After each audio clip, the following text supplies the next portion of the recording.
Welcome to the Climb!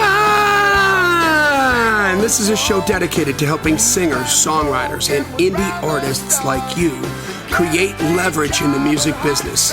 Leverage is what you're going to need to get into the game. This isn't a game anymore where they find the diamond in the rough from a small little town and turn them into a big star. Those days are over. You're going to have some business behind you. You're going to have some songs written, some demos recorded if you're a songwriter. You're going to have some gigs, some ticket sales, some merch sales, some streams, and some YouTube views if you are going to be an artist and get anybody's attention. And that's why we called it The Climb. C.L.I.M.B, creating leverage in the music business. That's a Baxter name created by my good friend and co-host, Mr. Brent Baxter. He's an award-winning hit songwriter with cuts by Alan Jackson, Randy Travis, Lady Antebellum, Joe Nichols, and more. And what I like about Brent is he helps songwriters like you turn pro by revealing how you can write like a pro, do business like a pro, and on the regular, he connects you to the pros with regular opportunities to meet publishers, meet producers, and get relationships started. You can find Brent at songwritingpro.com. Once again, it's super easy, songwritingpro.com. And I would like to introduce you to my co-host, Johnny Dwinell. Johnny owns Daredevil Production. They're breaking artists digitally by identifying new fans through data. Yes, it's complicated, but thankfully, Johnny is smart. If you're an artist looking to increase your streams, blow up your video views, sell more live show tickets, and get discovered by new fans, TV, and music industry pros, then Daredevil Production can help. Daredevil has worked with multi-platinum artists such as Colin Ray, Tracy Lawrence, Ty Herndon, and Andy Griggs, just to name a few. You can find Johnny at daredevilproduction.com. That is production, singular, no S, and there is no S because there is no other Johnny D. Hey, buddy, how you doing? Man, I'm good. It's good to be hanging out with you. And if we can get my phone to get reception in my house, then things will be even better. And so, dear climbers, we are fighting the technological battles that so many of you face. Well, today we are going to talk about death and poverty and the relationships that people have with these two things. And we're going to discuss about whether or not they're a curse or are they a blessing. Well, that sounds like just the pick-me-up I need on a Tuesday morning. Thank you. Thank you, Johnny. You're welcome. This reminds me of that saying about the music industry. It's a dangerous water full of sharks and death and poverty. Not only that, there's a downside, too. There's a downside. Yeah. Well, listen, before we get into that, let's just handle a little bit of business here. It's a digital world out there, but there's still an important role for physical media for today's independent musician. Digital royalty payments are so small that selling products like CDs, vinyl, T-shirts, etc. at gigs has become a very important income generator. Not even important. Important sounds like an understatement. It's the only way you're going to get to the next town on tour. That's right. Because for every CD you sell at a gig, it takes about 3,000 streams to equal the same amount of income. So go out, get yourself 3,000 streams. Not easy to do for most of us. Or sell a CD at a show.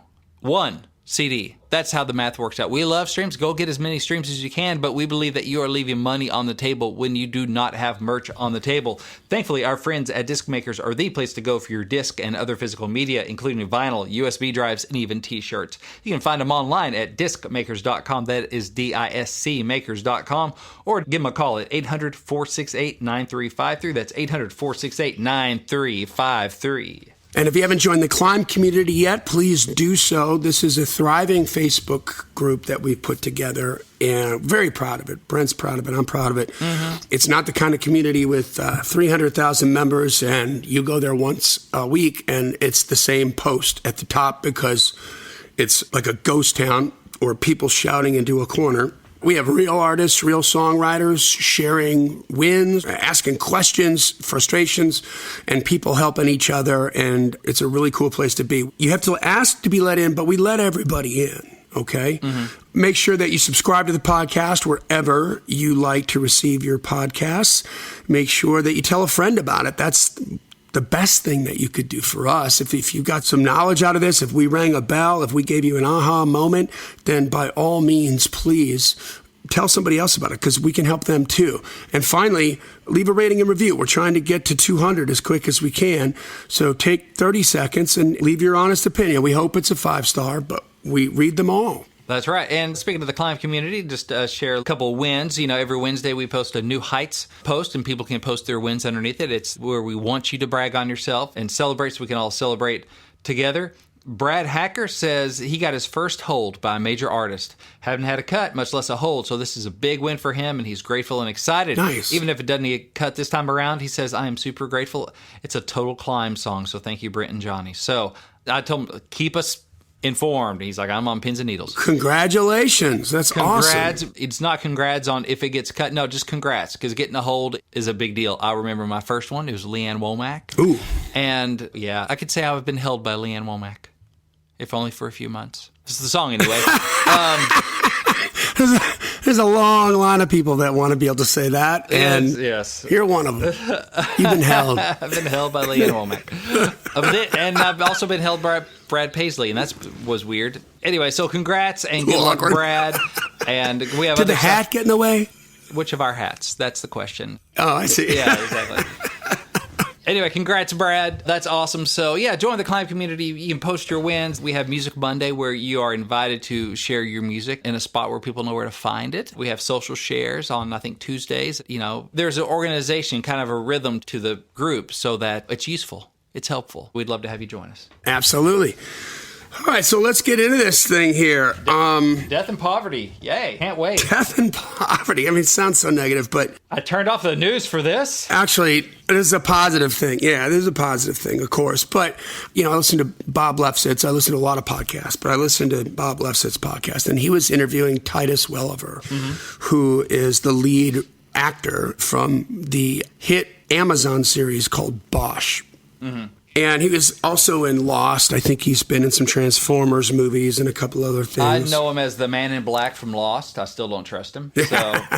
Man, the tragedy around this guy's life was what kept hitting me over the head during this interview. He had a younger brother, I believe, that he lost 15 years ago or something. And I might be off on the time. I know he lost a younger brother somewhat recently, because Titus is not a young buck. He's in his 60s. But about 15 years ago, he loses his younger brother to some sort of congenital heart defect that he had his whole life, something like that. When he was a kid, lost his baby sister at 4 months old to sudden infant death syndrome. Oh, wow. It's just amazing how many people that have died through this guy's life, right? I don't want to meet this guy. It sounds like bad luck, yeah. Yeah. But, you know, his dad was a very, very strong person in his life. His dad was an artist. So he got the artist thing, like the acting thing, he got that. But he also understood dedication. So there was a few moments in Titus's life where he was kind of drifting off. He was taking acting classes, or he had, at one point, he was enrolled at NYU, taking acting there, but getting heavily into this soon-to-be well-paying construction kind of job, chasing the dollar a little bit. Yeah. And his dad would sort of momentarily swoop in and bust him in the chops, like, I thought you wanted to be an actor. Yeah. Do what you want to do, but don't waste your time at NYU if you're going to chase the dollar, not acting. Yeah. You've got to focus. You've got to focus. It's easy to be defocused chasing that. And then I thought about reading David Geffen's autobiography, who's a music mogul, and he came from abject poverty. This is a multi-billionaire, started in the mailroom at William Morris Agency in New York, and then literally worked his way up to putting Crosby, Stills, and Nash together. Nice. And then putting the Eagles together. He's behind so many massive artist successes and a way of rethinking the music industry, just in terms of the normal, you got two A&R people, and the president's always meddling with them. And he's like, I'm going to have 3 A&R people, and I'm going to hire them because they're amazing, and I'm going to let them sign whoever they want. Yeah. And I'm going to stay out of the way. And that's how we got Guns N' Roses. That's how we got Nirvana. That's how we got some of these massive successes, Sonic Youth. It was fascinating. So I just kind of went down this rabbit hole, and I was thinking about COVID, and I was thinking about my life. There's going to be some people that are listening to this podcast that aren't going to have a choice but to make a change. Right. We get into ruts of contentment. Now, rut sounds like a negative word, and I think it can be negative, and I think it can be positive. Like, if you can be content and happy, and you're in this groove, and it can stay that way forever, God bless. Yeah. But I think there's some people that live the dichotomy that are so busy trying to adult. And I so respond to this. I'm talking about myself here too. I'm going to explain that. But they're so busy trying to adult that they might be blowing something that they're really meant to do. Right, yeah. Let's talk about that. In the face of tragedy, deaths around you, really important people who go away, in the face of poverty, abject poverty, and people's fear of abject poverty, there are giants that arise from this. Yes. I think a lot of times it's because they realize that maybe they don't believe in ruts of contentment, right? Because they know better. You can be there, but something's going to come in and blow it out of the water like COVID. Yes. I know there's some listeners that we have this podcast who've lost some people to COVID, and that just sucks. Totally. But I think there's a lot of people who are going to, in a certain way, lose their way of life on account of COVID, and they're not going to have a choice. Right. So I kind of wanted to talk, and Brent, you jump in with your stories at will here, but Sure. We've talked about this a little bit. I think in episode 1 is when we discussed it the first time, about my life and some of the decisions that I made and some of the lessons that I learned, and they were always in the face of some massive change that I had no choice. Like world chaos, right? Or life chaos. And believe me, I have my own chaos. We all do, right? And I bring it. But I'm talking about the chaos that's outside of my control, right? For as long as I can remember, I wanted to be an artist. I just thought that was the coolest thing ever, to play guitar, to be in a band, and had been making steps towards that. We were in high school. We lived 45 miles south of Milwaukee, but we were doing 2 gigs a week up in Milwaukee. That means driving home 45 minutes after the gig ends, after bar time, cutting home at 4 o'clock in the morning, and then having to deal with school the next day. Yeah. However, you were going to deal with that because it was awesome. And then being on tour shortly after I went to 1 year of college and then just got the opportunity to go out on the road, and I took it. Yeah. And we built up this whole band thing, and I was the lead singer in a hair band, and all of a sudden we get noticed by some people from the Allman Brothers, and we get relocated down to Florida, and then we're touring and we're making a living doing all this, and we're creating a relationship with Warner Brothers and Rob Cavallo, and everything's going swimmingly, and we're creeping into the early 90s, and it's 1994, and that Nirvana record just blew up, and we just stopped getting phone calls, and it was all over. And I remember lying on a beach just realizing that after all this time, I got to quit my band, right? And it was so surreal, and it was so off-putting because there was this circumstance that happened, and I realized, what are we doing? And it felt disingenuous to me to try to change. Yeah, okay, we got to start wearing flannel now and pretend we're from Seattle. Yeah, I couldn't do that. We used to rip on bands that did that or that were trying to play that game, even though, by the way, we were playing the hair band game. But down in Florida, it was funny with the flannel and the hat. It's like, dude, we don't live in Seattle. So that part, hot down here. Why am I wearing I stand flannel? by that part. Yeah, you were seriously suffering for your look here. Your you know what I mean? Yeah. I just couldn't see that happening, man. And so through these different sort of speed bumps in my life, you've said this before, Brent, when God closes a door, he opens a window or something, right? Yeah. There was always that window was open and it was clear to me. That was painful. It sucked. It was a big life change. It was having to let go of something that you've been working so hard to do and then figure out what you're going to do next, because I couldn't do the Seattle thing. I couldn't bring any integrity to that. Yeah. So that wasn't going to work for me. So I thought, maybe I'll move to Nashville, because I heard the Allman Brothers and the guys around the band talk so much about it. And between Sarasota, Florida, and Delavan, Wisconsin, where I live, right in between, almost exactly in the middle, is Nashville. That's where I'd stop for the night on a Monday night. I just thought, I'm going to go see what goes on in Nashville on a Monday night. And so I went out to this dumpy bar, literally a dive bar, on a Monday night. It was a writer's night that I found in the Nashville scene, and there's Bud Lee and like 2 other dudes. I have no idea who they are, but I know every single song that they wrote, and they're all country songs, and I don't listen to country music. How can you escape Friends in Low Places? Let that sink in. Yeah, there's no escaping Friends in Low Places, which Earl Bud Lee wrote. And I'm just like, this is what happens in Nashville on a Monday night in a dive bar? I'm moving. There's the window. I had some vague thoughts in the back of my head that weren't well thought out. Now they're about to get well thought out because I had to go home and regroup and get my first of 3 sinus operations and then recover from that, save up some money. But that was in June, I think, of 94. And by December 28th or something like that, I moved to Nashville. So it didn't take me long to regroup and get back here. And then I got an opportunity. I was here for a couple of years. I got an opportunity to get into business in the electronics manufacturing industry. I shoot out to L.A. I got to go out there for that.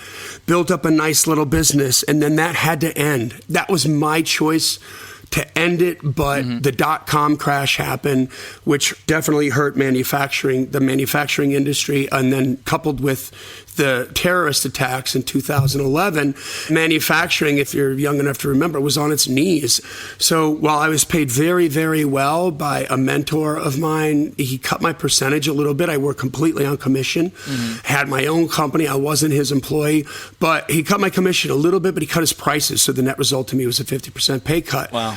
But I parlayed that right into, because I was already working with another company. Again, I had my own sort of sales organization, and I was working with an East Coast circuit board design company. They had no idea what was going on. So this is literally divine intervention where they swooped in and said, hey, you've got a big list.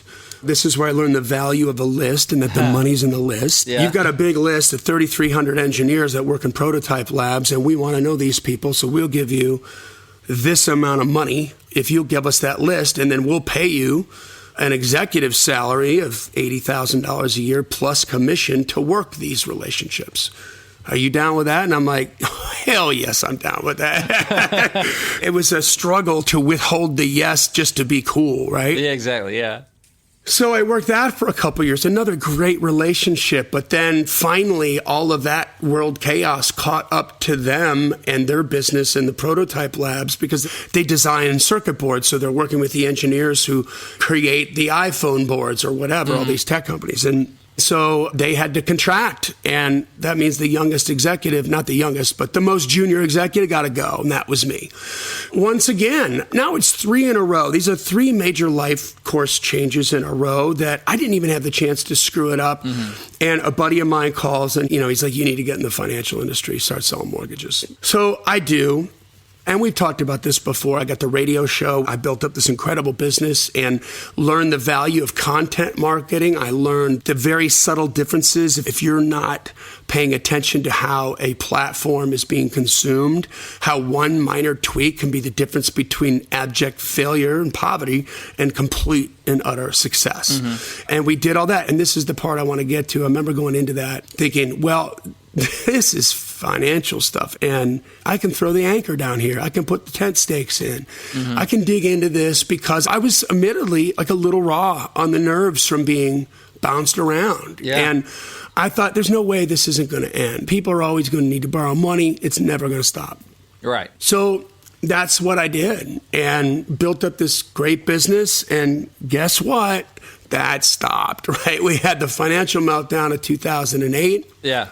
This was, I guess, as close to, I don't think I'll ever be in abject poverty because I can always work somewhere. I don't have a health condition, thank God, or something else, knock on wood. But my house is $250,000 upside down, where it used to have $300,000 of equity. So do the math on that. That's a $500,000 swing because everybody was foreclosing on my house. I had all this overhead, not only my house and my car payments and health insurance and all the normal life bills that you have, but I had a $15,000 a month advertising bill with these radio stations for our show. But I'm not allowed to sell anything for over a year. So this was the first time in my life where I was super shook. And for a long time, for probably like 8 or 9 months. The window wasn't there yet. Yeah. Because I can get on board with the new window. If I like it, if it feels right, man, I can get on board quick and just leave the past behind and pivot and go. But there wasn't a window. And I remember just thinking, when's this going to happen? Like, I have no idea what I want to do for the first time in my life. How scary is that? Oh, yeah. I mean, you're on the Titanic, and now my ankles are wet, now my knees are wet, and I don't see a lifeboat yet. Yeah. Like, am I going to die here? What's going on? You know, I get a divorce. So there's that. And all of a sudden, out of this worst possible scenario comes the window. And that's when I had the conversation with my buddy Kelly, and my ex-wife is a TV producer. And so you go where the food is. We were in Los Angeles. That's where she got the lion's share of her work. So I couldn't just move away from there and drag her with me. There might have been a way to do it, but that was going to be a last case scenario. But now I'm divorced. I've got a house that's going to screw me. I've got a divorce, so I don't have the double income to pay for the house. And we're talking California taxes, California prices, Ooh. California is not the place you ought to be. No. Kelly was just like, so, let me get this straight. You don't have a wife anymore, yeah. And your house is upside down, yeah. And you don't have any kind of job or career that you're trying to dig into, no. So when you move back to Nashville, let's produce some records. I got pissed off at him. Yeah. I yelled at him.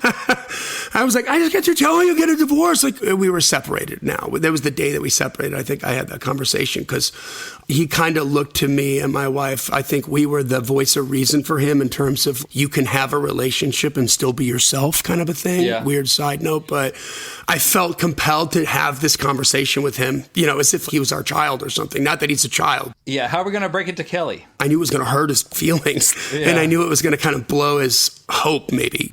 I mean, I was always just me. I could just be myself with her, without her. There was no change, and it was totally okay. That was it. I'm like, you're right.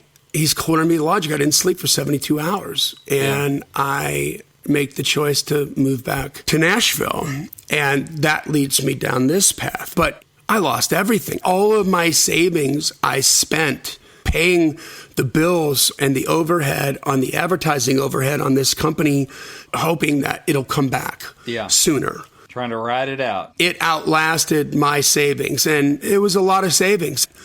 Just the advertising was $15,000 a month. You take everything else, and it was a lot. And I lasted about 9 or 10 months, and then it was all gone. Yeah. So I feel like with this COVID thing, there's a lot of artists, Brent, that are brilliant, and we don't ever hear from them. Right. And we'll never hear from them because they get into a rut of contentment. And I'm not saying that that's a bad thing. If they're happy, that's all that matters. But they're not being artists because they're adulting or whatever. Right, yeah. I was adulting. I remember when I called my dad to tell him about Nashville. I think one of his first comments was like, are you through chasing the dollar now? Oh. And I was like, what? And he's like, yeah, I mean, you're pretty good at it. Have you scratched that itch enough to know that you're good at it? I'm like, yeah. And he's like, okay, now what do you really want to do? Nice. Also, I'm thinking the world is in utter chaos. And the world's always in utter chaos. Yeah. That's where I had the epiphany that I can be a biggest adult as I want, but it's been proven to me on 3 separate occasions. This will be the 4th. Right. That you don't necessarily get a choice. No, you don't. And so the stability thing was the myth. Yeah. It's a myth. It's a freaking myth. And so I was like, there's no such thing as stability or job security. Another side note. I'm saying this because I know people are feeling like really weirded out right now about this whole thing. Some of you got to make some decisions. Some of you maybe can't feed yourself or your family right now, or you're struggling to do that. It wasn't a regular paycheck that was coming in. We've got, 22 million people out of work right now. But I remember thinking, once I dug into that and I was able to start over, I was willing to put the work in, but I was doing something that I really, really, really wanted to do. And it led me down the path of where I produce far less records now, hardly any at all. And I'm doing much more marketing and leading the charge to switching from thinking about the music business at a broadcast platform methodology to a digital platform methodology. And for a lot of artists out there, you were in a rut of contentment, happily thinking that I really need to consider digital marketing. I really need to do better at my social media, but we got this next gig on Friday, and that's cool too. Right. And as long as we keep playing out regularly, maybe you were touring and you were neglecting these things that are going to be clearly the key to a successful future. Some of you were maybe in a rut with the 9-to-5 job. Maybe it's because you got to make that money because you got a family or something. Maybe, but now you're not. Maybe it's because you have a fear of being vulnerable. Yeah. Maybe it's because you're ashamed. Too many people told me you're never going to make it. And it's not stable. That's what the people say on the peripheral. When they're spitting poison into you, they're like, well, what's your backup plan if you're going to be an artist? Because here's the numbers on that. Yeah. Well, there's 22 million people out of work. Here's the numbers on that. What's your right. Now what's your argument for stability? Right. Yeah. Like, and the whole planet, not just the United States. This is even bigger than that. Mm-hmm. So I'm wondering what you're waiting for now. What are you doing right now? Are you lamenting the loss of your happy rut, your rut of contentment, wishing that would come back? Are you angry at somebody? Maybe you're angry at China. Maybe you're angry at the world. Maybe you're angry at the president. Maybe you're angry at the Democrats or the Republicans, because this isn't changing. Right. We've talked about what can this make possible. Now's the time to become an expert, a student of the game. You get some money, some stimulus money and Paycheck Protection Act and that kind of stuff. Yeah, you getting that? Maybe now's the time to invest a few $100 in an education. Join the Social Media Marketing Society. Learn about the algorithms and what goes on there and start thinking about how you can do this. Because you can't play out right now, and you might not be able to play out for a while. Maybe everything loosens up for this summer, and then we have another bout, and this is an election year, so you know whatever the F happens is going to be blown into 1,000 times the proportion that it needs to be, because two different people are trying to get elected, and they need volatility to help them do it. Yeah. Both sides. Hopefully this thing just goes away. It heats up and it goes away like SARS did. But maybe not. And maybe we're going to be locked down again. Maybe they won't learn the lessons about lockdown. Maybe they're right about lockdown. I don't know. We're not getting any real good information here. So this is the time to be really focused on, if you are an artist who lost their way of life because all you did was be an artist and you made your living that way, ooh, you got to rethink stuff. You better get better. You better start thinking about digital marketing. Because even when it comes back, this is the way it's going to go. Oh, yeah. We've been driving up streams from digital marketing on Spotify. We've been driving up exposure on YouTube from digital marketing. We've been selling out shows for artists like T.G. Shepherd with digital marketing, selling tickets, T-shirts. It's all right there, but if your position was, well, I don't know about it, I'm too busy, now you don't have that anymore. Yeah. So step up your game. If you're an artist that also was trying to adult and do the stable thing that just became unstable. Someone close to me was recently downsized, and she was a major breadwinner for her family. They had 3 kids, and her husband works and stuff, but she just got downsized. And she'd been bouncing around going to maybe start a podcast and start this side businesses and some passion kind of projects and doing some stuff.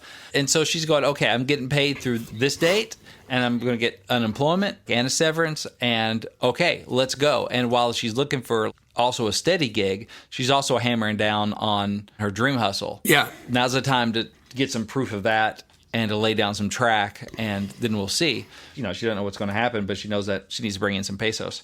So she's hitting it. And it was funny. I talked to her last week, and she was in such a good mood. She's like, I am loving my days right now. Of course, there's stress going. There's a deadline where the severance package stops and the unemployment's a pain in the butt, all that kind of stuff.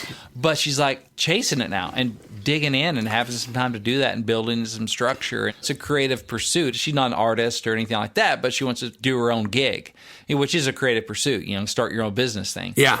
And I was like, oh, yeah, it replaces, like, instead of Friday, it's like Monday, Yeah. It's not Friday fun day. It's Monday fun day, isn't it? She's like, yes. I'm like, I know. Because when you're doing something on purpose for a purpose and you have that goal and you're fired up to create something and this is your thing, it puts a total different spin on Monday mornings.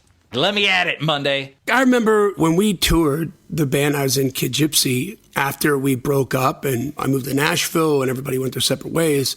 A few years later, it wasn't very much later, we lost our bass player to brain cancer. Oh. Totally blows. By the way, somehow word got out and Gene Simmons called him, dude. How cool is that? That's very cool. Gene Simmons from Kiss called him because that was his hero. Wow. Just reached out to him personally, and I just had to throw that in there. But I remember thinking then that life is too short. The death, obviously, it's heartbreaking. Yeah. I lost my mom less than a year ago. It was devastating. But life is too short. Like, I look at that and just think, I got to work harder. I don't know how much time I have left. And I easily fell into that contentment rut of making like a really good living, doing the mortgage thing and having a certain kind of lifestyle.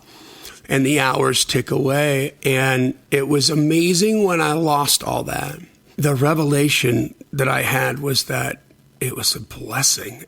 It sucks that it had to happen this way, and how many people got ruined because it happened this way, you know? But this one's working out for me because I loved building a company. I loved the teamwork. I wasn't going to work miserable at all. But I hated mortgage consumers.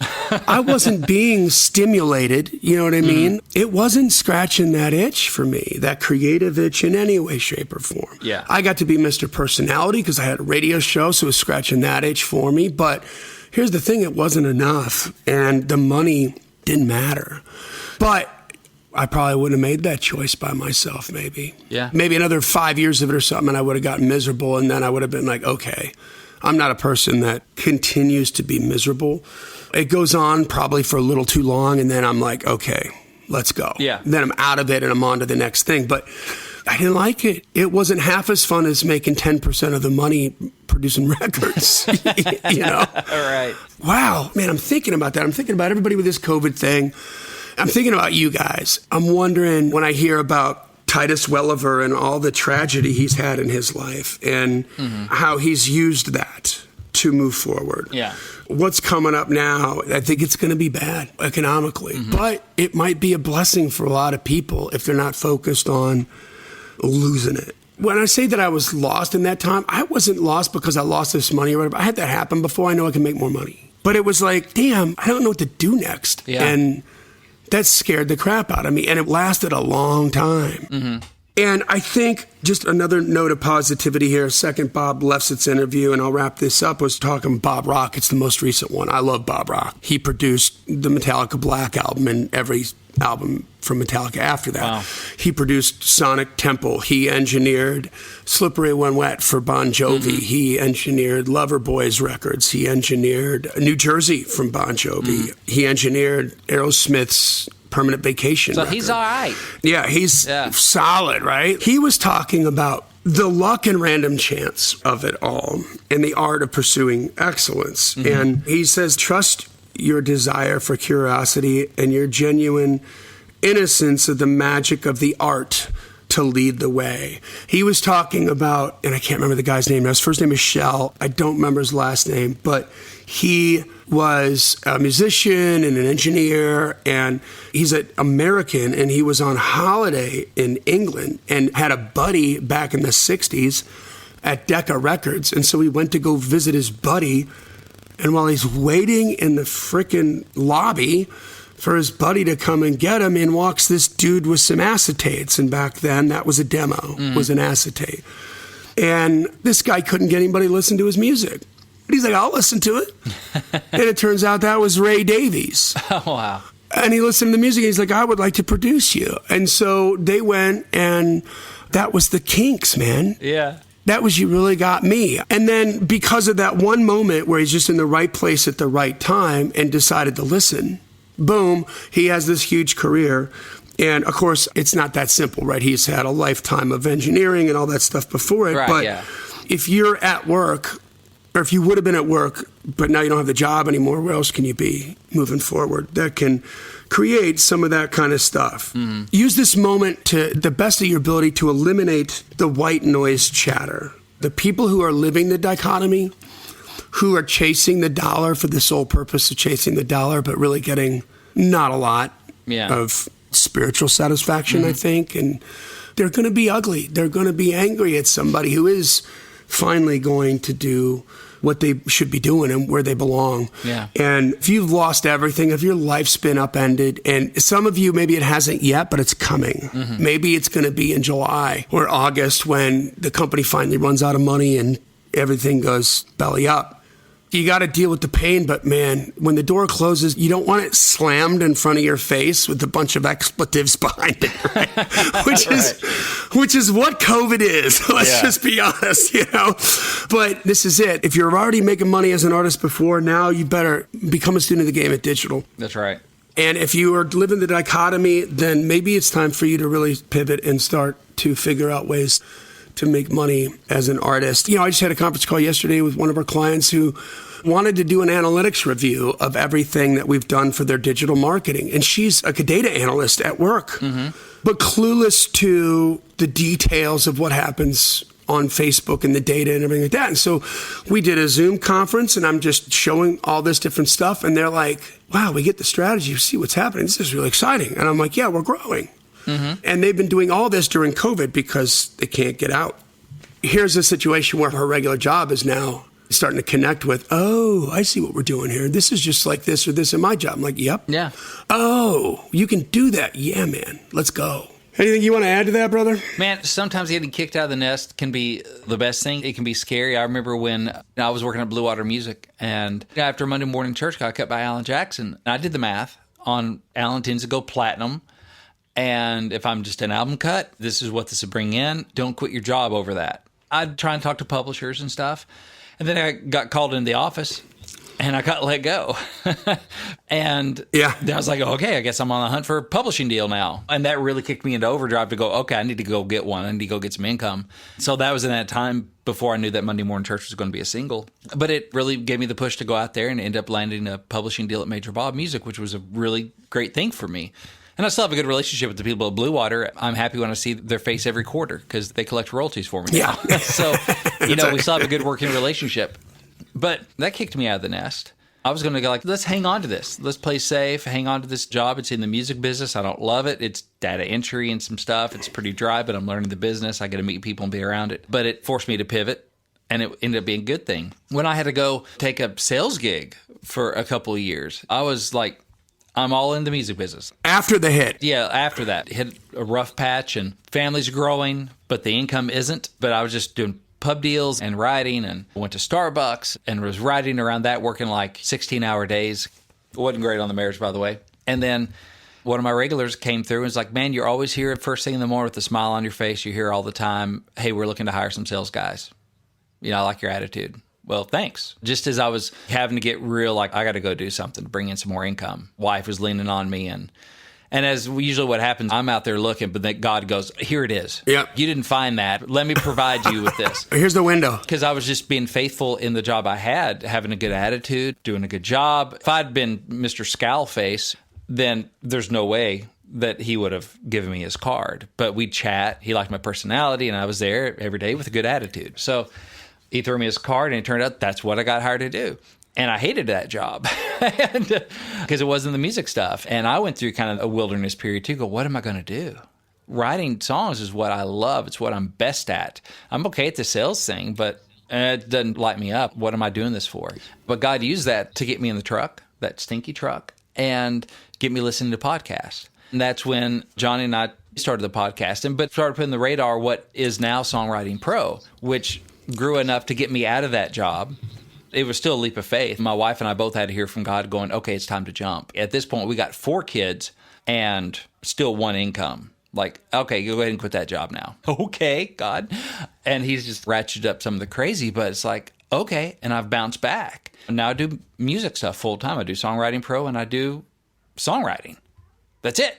And now we have 5 kids and still wife doesn't work outside the home. How is that happening?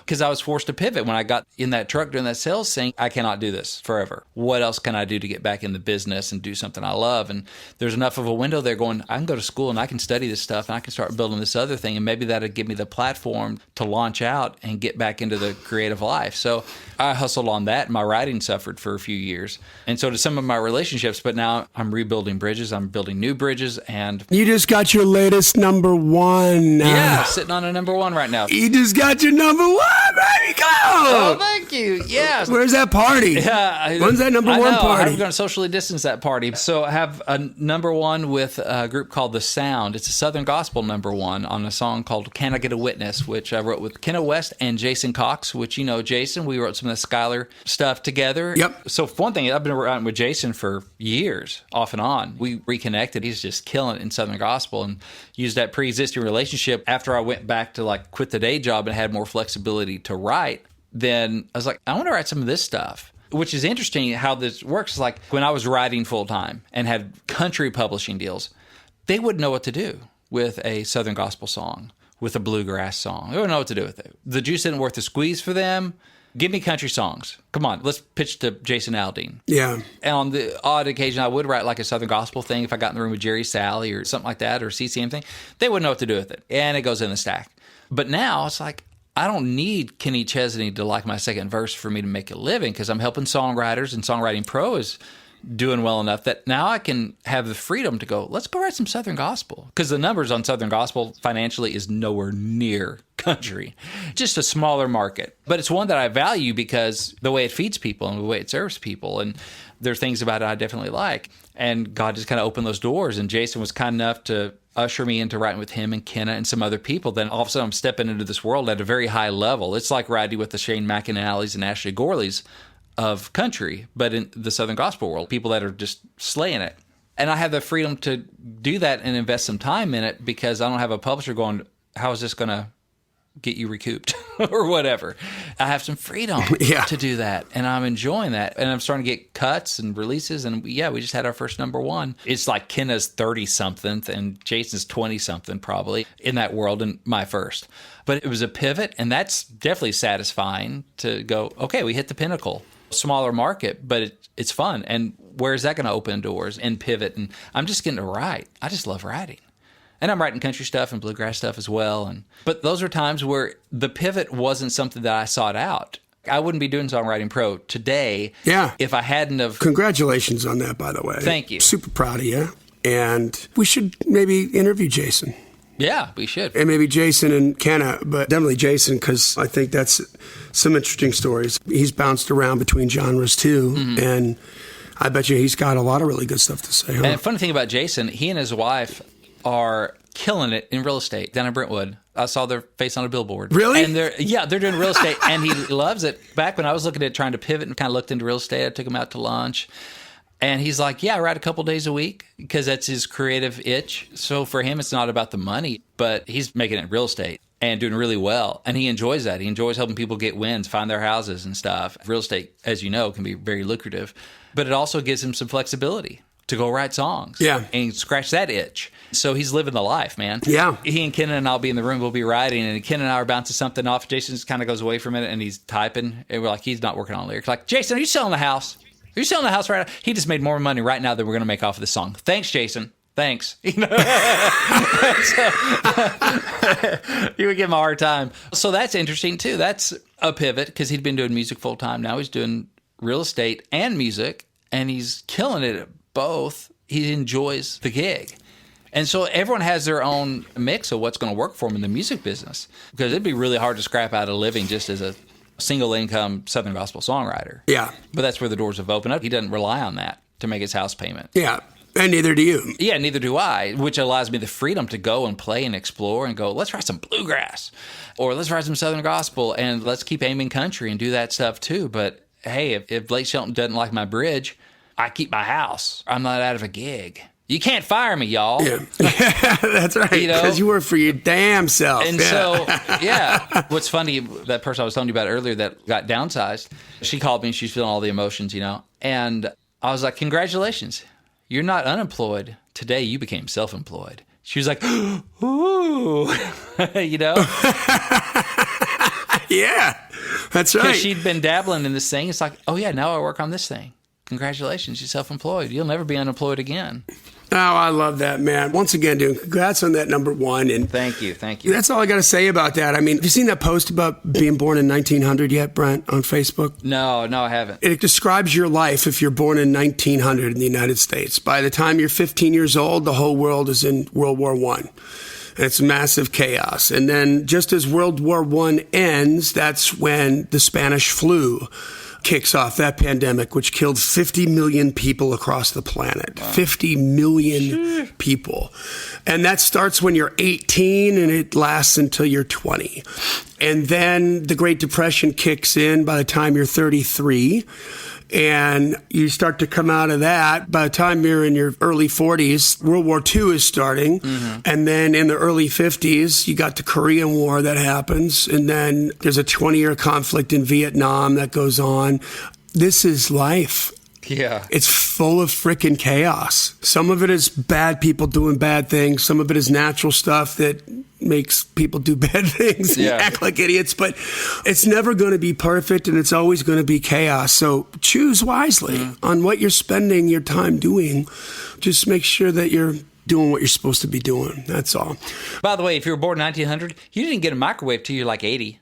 I know, right? Think about that. Think about that. I didn't have a microwave until I was 84, or whatever. I didn't have air conditioning. Yeah, think about that. Yeah. If you lived in the South. Hey, guys, listen, that brings us to the end of another Killer Climb episode. We're available to you for consultation, and we still got the COVID discount going on. It's 33% off. Get in touch with us. If you're trying to step up your game with social media, step up your game with digital marketing and explore some of this stuff, we can have a real conversation about it that's very, very personalized. Here's what your assets are. Here's what you need. Here's what you should be doing. This is what I would do. And tighten up your game and take it to the next step. Use this world hiccup here to regroup and come out of the box on fire. Secondly, if you've got the budget, give us a call and we'll help you with that digital marketing. We'll help you get in front of people. We are breaking artists digitally. We're getting an audience in front of you, and then all you got to do is your thing. And make them understand why they should be paying attention to you. So if you want some consultation, just hit us up at info@daredevilproduction.com and put consultation in the subject line. If you want to talk about maybe working together on digital marketing, just put digital marketing in the subject line. And just for playing our home game, get the free download of 21 Biggest Reasons You Don't Have More Fans and How to Fix It. There's a free informational PDF that'll get your head right on what you're supposed to be doing and how to help you pivot in your mind just from broadcast platform, which is the way you were marketed to digital platform, which is the way you need to be marketing. So just to help you connect those dots a little bit, just go to giftfromjohnny.com, JOHNNY, giftfromjohnny.com, and tell us where to send it, and we'll get it going. So this podcast exists because we want you to win, guys, so keep on climbing. And we'll see you at the top.